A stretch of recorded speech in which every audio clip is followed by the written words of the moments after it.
Subscribe कीजिए government jobs academy channel को और बेल आइकन को दबाइए लेटेस्ट एजुकेशन वीडियोस सबसे पहले देखने के लिए। नमस्कार स्टूडेंट्स, मैं Dinesh Goyal, educator of English language, आपका फिर से स्वागत करता हूं गवर्नमेंट जॉब्स एकेडमी के प्लेटफॉर्म पर। ये मेरा वीडियो नंबर होगा 6 लेक्चर नंबर, और प्रोनाउन का लेक्चर नंबर है 4th। पिछले 3 लेक्चर में प्रोनाउन का आपको ऑलरेडी दे चुका हूँ, जिसमें बेसिक से लेके हाई लेवल तक का मैंने आपको एक्सप्लेन किया है, जिसमें टाइप ऑफ प्रोनाउंस वगैरह उसमें कुछ नहीं बताया गया। लॉजिकल कंपैरिजन कैसे करते हैं, सब्जेक्ट टू ऑब्जेक्ट कैसे यूज़ किया जाता है, सब्जेक्टिव फॉर्म ऑब्जेक्टिव फॉर्म कैसे यूज़ की जाती है, वो सारी कहानियाँ थी। यहाँ मैं एक इंडिविजुअल प्रोनाउन को एक्सप्लेन करने जा रहा हूँ आपके सामने, जो कि काफ़ी फेमस है, काफ़ी ऑर्डिनरी है, पर आपको नॉलेज एक्स्ट्रा मिलेगी, ये बात की गारंटी है, और काफ़ी अलग मिलेगा। ठीक, इनडेफिनिट प्रोनाउन जो मैं आपको डिस्कस करवाने जा रहा हूँ आज।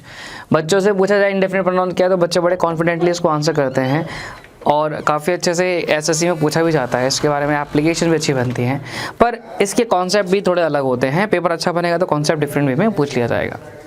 जैसे कि आप नाम देख रहे हैं इनडेफिनिट, इनडेफिनिट का मतलब क्या हुआ? इनडेफिनिट का मतलब हुआ something which is not definite, जिसके बारे में नहीं पता है तो सही कुछ, पर उसके बारे में नहीं पता, वो इनडेफिनिट हो गया।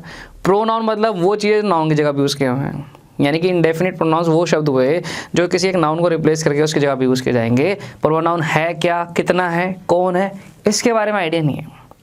इसलिए इनडेफिनिट प्रोनाउन में वो सारे वर्ड्स आते हैं जो इनडेफिनिटली नाउन्स को रिप्लेस करते हैं। जैसे कि आपने देख रहे हैं, आप यहाँ पे लिखा हुआ है somebody, someone, something, anybody, anyone, anything, nobody, known, nothing, everybody, everyone, everything and so on. इस तरह से इनडेफिनिट प्रोनाउन बनते हैं। अगर आप ध्यान से देखें तो ये सारे के सारे सर आपके जो है कंपाउंड वर्ड्स हैं, वर्ड्स के, सम के, एनी के, नो के और एवरी के। इन कंपाउंड, एवरी से बड़ी मिलाया एवरीबडी बनाया, एवरी में वन मिलाया एवरीवन मिलाया, एवरी से स्टूडेंट मिला देंगे तो एवरी स्टूडेंट बन जाएगा, एवरी में टीचर मिला देंगे तो एवरी टीचर मिल जाएगा, एवरी में सिटीजन मिला देंगे तो एवरी सिटीजन बन जाएगा। तो कहीं ना कहीं इनडेफिनिट प्रोनाउन काम करेंगे सारा का सारा। है ये कंपाउंड वर्ड्स या तो सम के या एनी के या नो के या एवरी के। एप्लीकेशन क्या है वो देखते हैं। अब बच्चों को एक बेसिक बात तो पता होती है इंडेफिनिट प्रोनाउन के बारे में, कि इंडेफिनिट प्रोनाउन को आमतौर पर सिंगुलर कंसिडर किया जाता है, और इसके बिहाफ पर वर्ब और पॉजेसिव केस जो होता है वो सिंगुलर बनता है। जैसे मैं एग्जाम्पल लिखता हूँ, ये somebody is oblique are coming, और एक एग्जाम्पल ये लिखा nobody is oblique are absent, और एक एग्जाम्पल ये लिखा everyone has oblique have paid his oblique their fees. ठीक है, 3 एग्जाम्पल्स आपके सामने लिखे हुए हैं। अब इंडेफिनिट प्रोनाउन को आमतौर पर कंसीडर किया जाता है सिंगुलर, वर्ब और पॉजेसिव केस बनता है सिंगुलर। इनको सिंगुलर क्यों कंसीडर करते हैं उसके बारे में जान लेते हैं। Why we consider indefinite pronoun singular, क्यों सिंगुलर कंसीडर करते हैं? क्योंकि भाई इंडेफिनिट प्रोनाउन किसी एक ग्रुप में या तो प्रत्येक की बात करते हैं, हर किसी की, एवरीवन हो गया या एवरीवन हो गया, या किसी एक की बात करते हैं, समबडी, या किसी की भी नहीं बात करेंगे, जीरो, नोबडी। जब आप किसी एक ग्रुप में प्रत्येक की बात करते हैं या किसी एक की बात करते हैं या किसी की बात नहीं करते, तो वो ऑटोमेटिकली सिंगुलर बनेगा। अगर मैं किसी एक की बात कर रहा हूँ, समबडी, समवन, तो वो सिंगुलर बनेगा। अगर मैं किसी की बात नहीं कर रहा हूँ, जीरो है, तो भी वो सिंगुलर बनेगा, नोबडी, नोवन। लेकिन अगर मैं इंडिविजुअल प्रत्येक की बात कर रहा हूँ एक ग्रुप में, तो भी तो वो सिंगुलर बनेगा। कैसे बनेगा सिंगुलर वर्ब? देखिएगा, मैंने कहा प्रत्येक बच्चे के पास अपना आईडी कार्ड होना चाहिए, तो जो आईडी कार्ड होगा वो मैं कलेक्टिवली कंसीडर करूंगा या हर एक बच्चे का अपना अपना कंसीडर करूंगा? हर एक बच्चे का अपना अपना कंसीडर करूंगा। तो जब इंडिविजुअल कार्ड्स कंसीडर किए जाएंगे तो वर्ब भी सिंगुलर बनेगी। मैंने सेंटेंस बताया गया कि प्रत्येक बच्चा अपने असाइनमेंट्स लेकर आए। अब असाइनमेंट जो होंगे वो कलेक्टिवली कंसीडर किए जाएंगे या इंडिविजुअली कंसीडर किए जाएंगे? इंडिविजुअली, क्योंकि किस किसके असाइनमेंट्स होंगे? प्रत्येक बच्चे के होंगे। जब प्रत्येक बच्चा असाइनमेंट सबमिट करेगा तो वो सिर्फ अपना असाइनमेंट करेगा सबमिट, या सबका असाइनमेंट सबमिट करेगा? अपना करेगा ना, उसे इंडिविजुअल से मतलब होगा। इस कारण से जब आप एक सेंटेंस में एवरीवन या एवरीबॉडी एक ऐसा शब्द यूज करते हैं, एवरी स्टूडेंट, एवरी पर्सन, जो कि प्रत्येक को रिप्रेजेंट करता है, तो प्रत्येक को रिप्रेजेंट है तो एक से ज्यादा ग्रुप पे, ये बात तो क्लियर, में कोई संदेह हो ही नहीं सकता, लेकिन है प्रत्येक की सेंस में। somebody जब लिखा हुआ है, somebody का मतलब है बहुतों में से कोई एक, someone का मतलब है बहुतों में से कोई एक, कौन नहीं पता, है तो एक से ज़्यादा पर बात की गई है एक की, है तो एक से ज़्यादा बात की गई है प्रत्येक की, है तो एक से ज़्यादा बात एक की भी नहीं की गई। मेरी क्लास में बहुत सारे बच्चे हैं, मैंने कहा आज कोई भी एब्सेंट नहीं है, तो मैं बोलूँ nobody is absent, nobody मतलब जीरो, कोई भी एब्सेंट नहीं, होने को एक भी हो सकता था, होने को 5 भी हो सकते थे। That is why indefinite pronoun को सिंगुलर कंसिडर किया जाता है बच्चों, क्योंकि वो इनडेफिनेटली प्रोनाउंस नाउन को रिप्लेस करते हैं, और क्योंकि वो किसी एक ग्रुप में या तो प्रत्येक की बात करते हैं या किसी एक की या जीरो की बात करते हैं, इसलिए वो बनती है सिंगुलर। तो पहले में भी इज आ जाएगा, दूसरे में भी इज आ जाएगा, तीसरे में हैज आ जाएगा, और पॉजेसिव एडजेक्टिव सिंगुलर के अकॉर्डिंग यूज किया जाएगा हिज। अब मुझको ये पता है कि आपको ये पता है कि वो सिंगुलर आएगी, पर मुझे ये नहीं पता था, पर मैं इस बात पे श्योर नहीं हूँ कि आपको इसकी डेफिनेशन पता थी या नहीं पता था कि इंडेफिनिट क्यों कहा जाता है, कैसे एप्लीकेशन यूज की जाती है। अब आगे बात करते हैं इसकी एप्लीकेशंस की। अब आप ये बात भी जानते होंगे आप सबके सब, जितने भी इंडेफिनिट प्रोनाउन जिसका जो आपका एंडिंग जो है थिंग से होती है, इसके एंड में थिंग आता है, देखो थिंग लिखा हुआ है ना, समथिंग, ठीक है, यहाँ पे लिखा हुआ है समथिंग, नथिंग, एवरीथिंग, एनीथिंग। ये थिंग वाले जो सफिक्स होते हैं ये सिर्फ और सिर्फ थिंग्स के लिए यूज़ किया जाता है, थिंग्स के लिए। बाकी जो है आपका बडी वाला, वन वाला, ये सब के सब जो वर्ड्स है ये आपके पर्सन्स के लिए यूज़ कर लेते हैं, ये बात हमें पता है, ठीक। ऑल राइट, समझिएगा आप। अगर मैं सेंटेंस लिखता हूँ ये, every girl was given a bunch of flowers which made her oblique them happy। ये सेंटेंस लिखा गया। अब समझिएगा जो बात मैं समझाना चाहता हूँ, why I have chosen indefinite pronoun, क्यों मैं चूज़ किया इंडेफिनिट प्रोनाउन पढ़ाने का, इसलिए नहीं कि वो आसान है, इसलिए कि वो सबसे ज़्यादा फेमस है और बच्चों को पता नहीं होता, ठीक है। जब कभी भी हम इंडेफिनिट प्रोनाउन को रेफर बैक करते हैं, जब कभी भी, whenever we refer back indefinite pronoun, जब कभी भी हम इंडेफिनिट प्रोनाउन को रेफर बैक करते हैं, we always use plural subject, plural verb, plural possessive adjective. जी हाँ, अब ये आपके लिए बिल्कुल नया होगा। आई एम डैम श्योर 99.9% बच्चों को ये पता नहीं होगा जो मैं कौन सा यहाँ बताने जा रहा हूँ। नया है, समझिए, फ़ायदा उठाइए। गवर्नमेंट जॉब्स अकेडमी आप जुड़े हुए हैं, मेरे साथ आप जुड़े हुए हैं, तो प्रॉफिट तो होना चाहिए आपको, और वो होगा अभी। मैंने क्या पॉइंट बताया अभी आपको कि जब कभी भी इनडेफिनिट प्रोनाउन को रेफर बैक किया जाएगा, दोबारा उनके बारे में बात की जाएगी, ठीक, दोबारा उनके बारे में बात की जाएगी, तब हम उस कंडीशन में इंडेफिनिट प्रोनाउन को क्या कंसीडर करेंगे, प्लूरल, ठीक है। Whenever we refer back indefinite pronoun we always use, हम हमेशा क्या यूज करेंगे, सब्जेक्ट भी उनका प्लूरल बनेगा, ठीक, वर्ब भी उनके लिए प्लूरल यूज की जाएगी, ठीक, और उनका पॉजेसिव एडजेक्टिव भी क्या यूज किया जाएगा, प्लूरल। जैसे कि यहाँ पे लिखा हुआ था एवरीवन, एवरीवन के लिए वर्ब आ गई सिंगुलर, पॉजेसिव कैसा आ गया, हिज, देयर नहीं आ सकता। लेकिन अगर मैं रेफर बैक कर दूंगा तो देयर बनेगा, अगर पॉजेसिव केस बनेगा तो सब्जेक्ट बनेगा तो देम बन जाएगा, दे बन जाएगा, और वर्ब बन जाएगा तो वही प्लूरल बनेगा। अब इस सेंटेंस को देखिए, एवरी गर्ल इंडेफिनिट प्रोनाउन बना, everyone, every girl, everybody indefinite pronoun गया। वॉज गिवन, वॉज लगा दिया प्रत्येक लड़की के लिए, प्रत्येक लड़की को अ बंच ऑफ फ्लावर दिया गया, ठीक, ये हेल्पिंग वर्ब था आपका, ये मेन वर्ब आ गया आपका, ठीक है। अ बंच ऑफ फ्लावर, ये ऑब्जेक्ट आ गया आपका बंच ऑफ फ्लावर, ठीक, पूरा का पूरा। विच रिलेटिव प्रोनाउन आ गया आपका, मेड वर्ब आ गया आपका, फिर से मेन वर्ब आ गया। विच मेड हर, ऑब्जेक्ट आ गया, हर ऑब्लिक देम हैप्पी, जिन्होंने उसको खुश किया। अब बात समझिएगा कि प्रत्येक गर्ल को एक बंच ऑफ फ्लावर दिया गया, जब फ्लावर दिया गया तो प्रत्येक गर्ल को इंडिविजुअल की बात की गई है, इसलिए वॉज आ गया।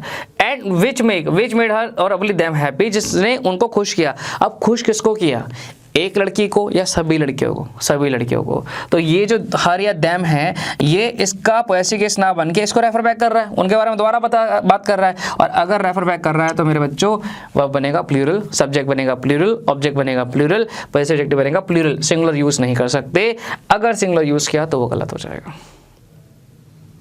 बात आई समझ में? अगर वो सिंगुलर यूज करेगा तो वो क्या हो जाएगा, वो गलत हो जाएगा। देखिए ऐसा मतलब बच्चे कम पढ़ते हैं, रेयर पढ़ते हैं, पर है ये बहुत ज़्यादा वैल्यूएबल। इसमें और भी चीज़ें आएंगी जो इसी तरह से यूज़ की जाएंगी, तो हमें वैसे ध्यान रखना है उन चीज़ों को। मैं आपको 2-4 एग्जाम्पल्स और देता हूँ जिससे आपको बिल्कुल क्लियर हो जाएगा। देखिएगा, at the end the waiter came, इसको इस तरह से लिखते हैं, when everyone had his lunch, his oblique their lunch, comma, full stop, the waiter came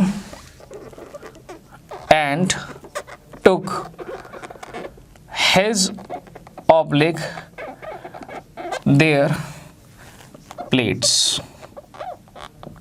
समझिए बच्चे, ध्यान समझिएगा, बहुत वैल्यूएबल पॉइंट है आपका। When everyone had his oblique their lunch, जब प्रत्येक व्यक्ति ने अपना खाना खा लिया, everyone आ गया यहाँ पे, उसके बारे में बात कर रहा है, तो सब्जेक्ट और पैसे के सिंगुलर यूज कर गया, his आ गया, उसके रिगार्डिंग बात कर रहा है, उसको रेफर बैक नहीं कर रहा, ये उसका अधिकार है। When everyone had his lunch, जब प्रत्येक ने अपना खाना खाया, इंडिविजुअल है, अपना लंच खाएंगे ना, मैं किसी और का लंच तो नहीं खा सकता ना, जाके किसी रेस्टोरेंट में खाऊंगा तो पिटाई कर देगी, बहुत जोर से पिटाई हो जाएगी हमारी, तो है ना। When everyone had his lunch, जब प्रत्येक व्यक्ति ने अपना लंच कर लिया, कौन आ गया भाई? द वेटर केम, वर्ब आ गया, मेन वर्ब आ गया, केम आपका, वेटर आ गया, सब्जेक्ट सेकंड आ गया आपका, ये पहला सब्जेक्ट ये था यहाँ पे, एंड टुक और उठा लिया, ये भी मेन वर्ब आ गया, हिज ऑब्लिक देयर प्लेट्स, उनकी प्लेट्स। अब बताइए प्लेट्स किसी एक व्यक्ति होगी, एक रेस्टोरेंट में एक व्यक्ति होगी, या सबकी होगी? एवरीवन जो बोल रहा है, एक से ज़्यादा सबकी होगी। अगर सबकी होगी तो ये चीज़ फिर से रेफर बैक कर रहा है एवरीवन को। यहाँ पे ये जो हर और दैम है, एवरी गर्ल को रेफर बैक कर रहा था। अगर रेफर बैक कर रहा तो क्या बनेगा मेरे बच्चों? Plural, plural subject, plural verb, plural possessive adjective, वो सिंगुलर नहीं बन सकता। अगर आपने यहाँ पे सिंगुलर लगा दिया, वहाँ पे हर लगा दिया, यहाँ पे हिज लगा दिया, तो वहाँ पे वो गलत हो जाएगा। बात समझ में आई? एक और एग्जाम्पल देखिए, the dinner is ready now. Please tell someone, full stop, please tell someone, he oblique they, has oblique have been waiting for an hour। ये सेंटेंस आ गया। सेंटेंस देखिए, the dinner is ready now, अब खाना तैयार है, dinner subject है, is आपका verb आ गया मेन, रेडी नाउ आपका डिनर रेडी है, आपका कॉम्प्लीमेंट बन गया, ठीक है। प्लीज टेल समवन, प्लीज कृपया करके किसी को बता दीजिए, वो आपका इंपेरेटिव सेंटेंस आ गया। समवन यहाँ पे इंडेफिनिट प्रोनाउन बन गया। अब अगर वो बोल रहा है प्लीज टेल समवन, तो आप बात समझिए कि वहाँ पे जो लोग होंगे जिसको उनको बताना है, वो एक होगा या एक से ज़्यादा होंगे? एक से ज़्यादा होंगे ना। अगर एक होता तो मैं उसका नाम लेता, प्लीज टेल हिम या हर या रोहित या रेनू का, बोलते ना ऐसे। जब वो समवन बोल रहा है तो बात क्लियर है, एक साल होगा जो खाने वाले हैं। उन्होंने कहा प्लीज किसी एक को बता दीजिए, प्लीज टेल समबडी। वो काफी देर से वेट कर रहे हैं। वेट काफी देर से कौन कर रहा है? वो अकेला व्यक्ति या बहुत सारे व्यक्ति? तो फिर से रेफर बैक कर गया इंडेफिनिट प्रोनाउन को, समवन को। अगर रेफर बैक कर गया, सेंटेंस लगाओ प्लूरल, सब्जेक्ट बनेगा प्लूरल। दे के अकॉर्डिंग आ गया have been waiting for an hour, वो 1 घंटे से वेट कर रहे हैं खाने का। कब खाना बनेगा? कब हम खाएंगे। बात क्लियर? इंडेफिनिट प्रोनाउन आमतौर पर सिंगुलर कंसीडर किए जाते हैं, ये आपको पहले से पता था। क्यों किए जाते हैं ये मैंने आपको बता दिया, क्योंकि वो इनडेफिनेटली बात करते हैं, या तो किसी एक इंडिविजुअल की, या प्रत्येक की, या जीरो की, किसी की भी नहीं, इसलिए वो सिंगुलर बनती है। लेकिन जैसे ही व्हेनेवर वी रेफर बैक, हम रेफर बैक करते हैं इनडेफिनिट प्रोनाउन को, तो हम हमेशा क्या यूज करेंगे? प्लूरल यूज करेंगे, चाहे कुछ भी है। प्लूरल सब्जेक्ट यूज करेंगे, प्लूरल वर्ब यूज करेंगे, प्लूरल आपका पैसिव यूज करेंगे, प्लूरल आपका ऑब्जेक्ट यूज करेंगे। इसके ही बिहार पे एग्जाम्पल्स आपके सामने जो मैंने आपको दे दिए हैं, समझिए बेहतरीन तरीके से और पढ़िए। आगे प्रोसीड करते हैं इसी एप्लीकेशन में। अगर आप बात करते हैं पॉसेसिव केस की इंडेफिनिट प्रोनाउन में, तो उसमें एक और भी बड़ा शानदार सा केस बनता है जो काफ़ी वैल्यूएबल तरीके से समझाया जाता है और एप्लीकेशन वो यूज़ भी होती है आपके एग्जाम्स में। बच्चों एक बात ध्यान रखिएगा आप लोग, अगर पेपर आसान बनता है तो वो छोटे मोटे क्वेश्चंस दे देगा। पेपर अगर आसान नहीं बनता, डिफिकल्ट है, तो क्वेश्चन यहाँ से इस तरह से आ जाएंगे जो आपको अकॉर्डिंगली आंसर करने पड़ जाएंगे। देखिएगा, everyone is oblique are responsible for his oblique their career। फिर एक सेंटेंस लिखा ये, everyone of us is oblique are responsible for his oblique are oblique their career। फिर एक सेंटेंस लिखा ये, everyone of you is oblique are responsible for his oblique are oblique their oblique your oblique your career। ये 3 examples लिखे। अब हमें पता है कि एवरीवन यूज कर लीजिए समवन। जब हम पैसिव केस की बात करते हैं तो सिंगुलर बनेगा। वैसे ही पहला सेंटेंस था everyone is oblique are responsible, प्रत्येक व्यक्ति रिस्पॉन्सिबल है किसके करियर के लिए, प्रत्येक के इंडिविजुअल करियर के लिए। इंडिविजुअल है तो वर्ब सिंगुलर बनेगा तो पैसिव केस भी सिंगुलर बन जाएगा, हिज करियर, है ना। हर तो यूज नहीं कर सकते क्योंकि हमें पता है, जब हमें ये पता है कि किसी ह्यूमन की बात की गई है तो मुझे पता है किसी इंसान की बात की गई है, किसी ह्यूमन की बात की गई है, पर ये मुझे नहीं पता कि वो मेल है या फीमेल है। तो उसके लिए हमेशा जो जेंडर यूज किया जाएगा वो क्या यूज किया जाएगा, ही, मैस्कुलाइन जेंडर यूज करते हैं हम, है ना। मैस्कुलाइन जेंडर हमेशा यूज करते हैं, उस केस में हम फेमिनाइन जेंडर यूज कर ही नहीं सकते, वो गलत हो जाता है ना। ये तो पता ही है हम लोगों को। तो भैया जो सेकंड सेंटेंस लिखा हुआ है वो सेंटेंस समझिए, पढ़िए और समझिए। सेंटेंस क्या लिखा हुआ है, एवरी वन ऑफ अस, हम में से प्रत्येक, ठीक। हम सब बच्चे हैं, 3 लाख से ज़्यादा हमारी फैमिली है, सब्सक्राइबर्स है हमारे पास। एवरी वन ऑफ अस, हम में से प्रत्येक रिस्पॉन्सिबल है। अब अस तो ऑब्जेक्ट बन चुके हैं, बात साफ साफ दिख रही है बच्चों को, प्रेपोजिशन ऑब्जेक्ट बन गया, एवरीवन सब्जेक्ट है तो इज आ गया। यहाँ तक तो बात क्लियर थी। रिस्पॉन्सिबल आपका उसका कॉम्प्लीमेंट बन गया, सब्जेक्ट कॉम्प्लीमेंट एवरीवन के बारे में बता रहा है कि आप प्रत्येक रिस्पॉन्सिबल है for his oblique are oblique your their career, अपने करियर के लिए। अगर अब मैं यहाँ पे हिज लगाऊंगा ना बच्चों, तो इसका मतलब होगा हम में से प्रत्येक उसके करियर के लिए रिस्पॉन्सिबल है। कहना चाहता है वो ये कि हम में से प्रत्येक हमारे करियर के लिए रिस्पॉन्सिबल है। अगर हमारे करियर की बात कर रहा है तो हमारे लिए क्या आना चाहिए उसके रिगार्ड में, आर। ये इस तरह से बन जाएगा। करियर अभी भी इंडिविजुअल का ही है, पर है किसका, वो हम सब का है। इंडिविजुअल करियर हम सब का है, हम सब के लिए आर आना चाहिए। इसी पे यहाँ पे लास्ट सेंटेंस बन रहा है every one of you. Every one you का मतलब क्या है, तुम सब मुझे देख रहे हो, तो मैं बोल रहा हूँ तुम में से प्रत्येक रिस्पॉन्सिबल है किसके करियर के लिए, मेरे करियर के लिए, उसके करियर के लिए, या तुम्हारे खुद के करियर के लिए, तुम्हारे खुद के करियर के लिए, है ना। अगर मैं बोलता हूँ मेरे करियर के लिए तो आई लगाना पड़ेगा, मी लगाना पड़ेगा आई का। अगर उसके करियर के लिए बोलूँगा तो हिज लगाना पड़ेगा। लेकिन जब मैं तुम्हारे करियर की बात कर रहा हूँ कि तुम में से प्रत्येक तुम्हारे करियर के लिए रिस्पॉन्सिबल है, तो क्या बनेगा बच्चों, जल्दी से बता दो, योर। हिज गलत हो जाएगा, आर गलत हो जाएगा, देयर गलत हो जाएगा, है ना। अब हमने रटा होता है एवरीवन, एवरीबॉडी, समवन, समबडी आ रखा है, तो फटाफट से हिज लगा देंगे पैसिव केस उसका। बेटे वो तभी तक लगा सकते हो जब वो एवरीवन के रिगार्ड में बात कर रहा है, लेकिन वो एवरीवन की बात वी अस के रिगार्ड में कर रहा है, एवरीवन की बात यू के रिगार्ड में कर रहा है, तो यू के रिगार्ड में ही और अस के रिगार्ड में ही पैसिव केस यूज होगा उसका। हालांकि वह फिर भी सिंगुलर ही बनेगी, बिकॉज वहां पे यू और अस दोनों ऑब्जेक्ट हो जाएंगे प्रेपोजिशनल।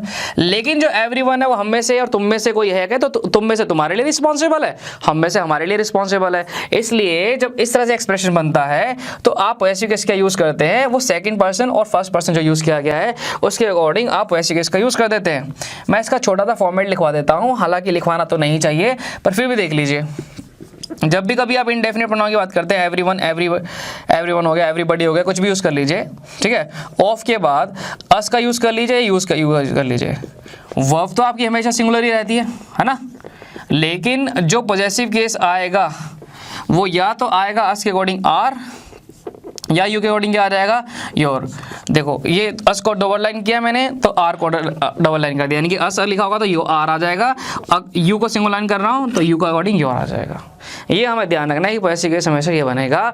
आप हिज का पैसिव केस यूज़ नहीं कर सकते, अगर हिज पैसिव केस यूज़ किया तो वो गलत हो जाएगा। यहाँ बात क्लियर, डन। आगे प्रोसीड करते हैं। जब आप बात करते हैं इंडेफिनिट प्रोनाउन की, इंडेफिनिट प्रोनाउन सिंगुलर कंसीडर किए जाते हैं, ठीक है, आमतौर पर। लेकिन रेफर बैक करेंगे तो क्या बन जाएंगे बच्चों, वो प्लूरल बन जाएंगे। बहुत अच्छे, शाबाश, बहुत बढ़िया तरीके से पढ़ रहे हो। मैं आशा कर रहा हूँ कि आप साथ साथ नोट्स भी बना रहे हैं भाई, ठीक है। बहुत कीमती लेक्चर्स हैं ये, जो बहुत रेयर हैं, बहुत ही ज़्यादा रेयर, ना तो आपको आपकी बुक्स में मिलेंगे ना जनरली कोचिंग वगैरह में पढ़ाए जाते हैं, इसलिए आपको ऑनलाइन आके पढ़ा रहे हैं। तो आप नोट्स बनाएंगे और इसको संभाल कर भी रखेंगे, ठीक। क्रैश कोर्स है ये, तो कोशिश तो रहेगी हमारी कि जितनी हो सके उतनी मदद करें आपकी। बाकी कंप्लीट जानकारी के लिए जो इंग्लिश का पूरा बेसिक फंडा है कि होती क्या है, उसके लिए फिर आपके लिए अलग से कोर्स भी हम निकाल देंगे जल्द ही। बाकी अभी यहाँ पे ये देखिए हमारे साथ, इसका थोड़ा सा लाभ उठाया। अगर मैं अधिकार की बात करता हूँ, जैसे राम के अधिकार की बात करता हूँ, राम की गाड़ी, तो मैं क्या लिखता हूँ, राम्स कार लिखते हैं ना। और अगर आय के अधिकार की बात करते हैं, उसका अधिकार यहाँ तो क्या बोलेंगे, माय कार। अब ये तो हमें पता है पॉसेसिव केस बनते हैं प्रोनाउन के, नाउन के पॉसेसिव केस तो नहीं होते, इसलिए अपोस्ट्रोफी लगाना पड़ता है। ऐसे इंडेफिनिट प्रोनाउन होते हैं, जैसे मैं बोलता हूँ समवन या समबडी कार बोलना तो क्या लिखा जाएगा, ये लिखा जाएगा समबडीज कार। इस तरह से आप अपोस्ट्रोफी लगा देते हैं। तो इंडेफिनिट प्रोनाउन में अधिकार दिखाने के लिए हम अपोस्ट्रोफी का यूज़ कर सकते हैं, जो सही होता है, ह्यूमन बींग्स को रिप्रेजेंट करता है वो, इसलिए वो यूज़ कर सकते हो आप, ठीक है, लगा सकते हैं, कोई प्रॉब्लम नहीं है। इसमें एप्लीकेशन देखिए कैसे बनती है। अब बच्चों ध्यान से सुनिएगा, जो मैं बताने वाला हूँ पॉइंट वर्ल्ड फेमस पॉइंट है, लेकिन अब सबको पता नहीं होता उसका रीज़न क्या है, क्यों आप ऐसा करते हैं। मैं इस तरह सेंटेंस लिखते हैं, somebody's business is nobody's concern, है ना। सेंटेंस बिल्कुल सही है, किसी का बिजनेस किसी से कोई मतलब नहीं है, कंसर्न नहीं है। यहाँ पे अपोस्ट्रोफी सही है, यहाँ पे अपोस्ट्रोफी सही है। बात क्लियर, ठीक है, आगे प्रोसीड करते हैं। We are staying at somebody house. कहना चाहता है वो हम किसी घर में रुके हुए हैं, तो somebody का अधिकार दिखाना हाउस पे, तो अपोस्ट्रोफी ऐसा आना चाहिए था, नहीं आएगा तो गलत हो जाएगा ना। तो लिखा हुआ है we are staying at somebody house, हम किसी और घर में रुके हुए हैं। देखिएगा, हम इंडेफिनिट प्रोनाउन के साथ एल्स का यूज़ करते हैं, ठीक है। हम इंडेफिनिट प्रोनाउन से एल्स का यूज़ करते हैं, कब यूज़ करते हैं, टू गिव एक्स्ट्रा इंफॉर्मेशन। जब कभी भी हम अधिक जानकारी, एक्स्ट्रा जानकारी देना चाहते हैं, जो मैंने दे दिया है उसके अतिरिक्त मैं बताना चाहता हूँ, तब मैं उसे अपोस्ट्रोफी में इंडेफिनिट प्रोनाउन से एल्स यूज़ किया जाता है। कैसे यूज़ किया जाता है वो देखिए बच्चों, देखिए ज़रा यहाँ पर we have bread, milk and eggs.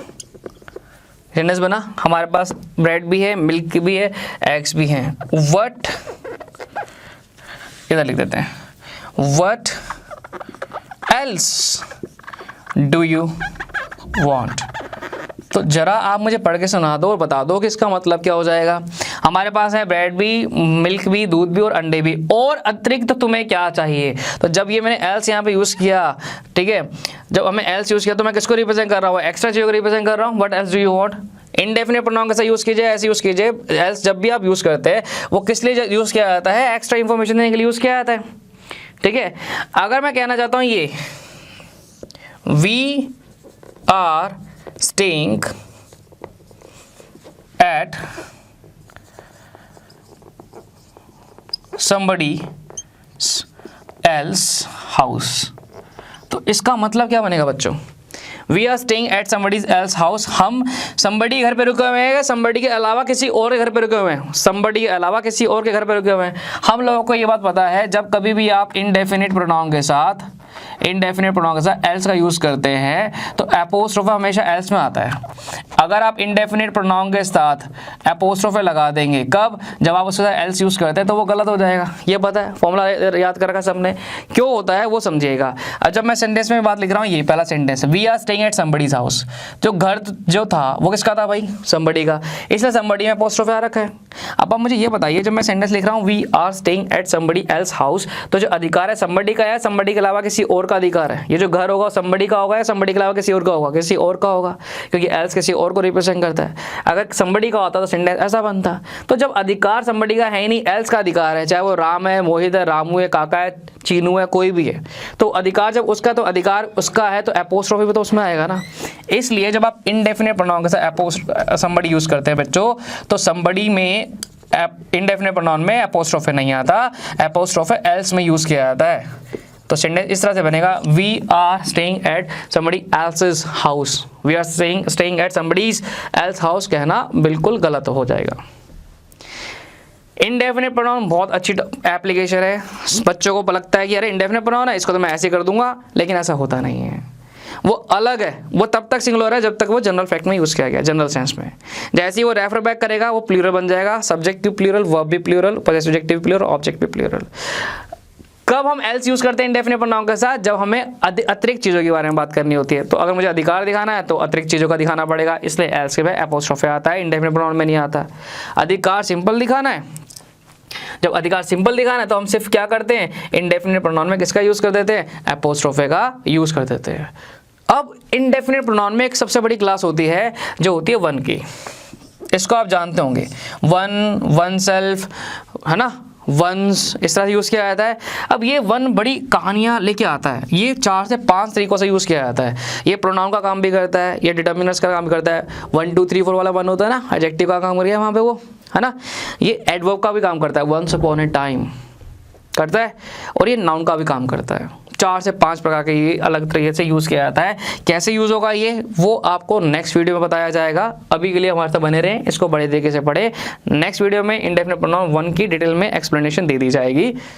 काम करते रहिए और लगातार हमारे साथ नोट्स बनाते रहिए, वीडियो आपको मिलती रहेगी। जय सिया राम।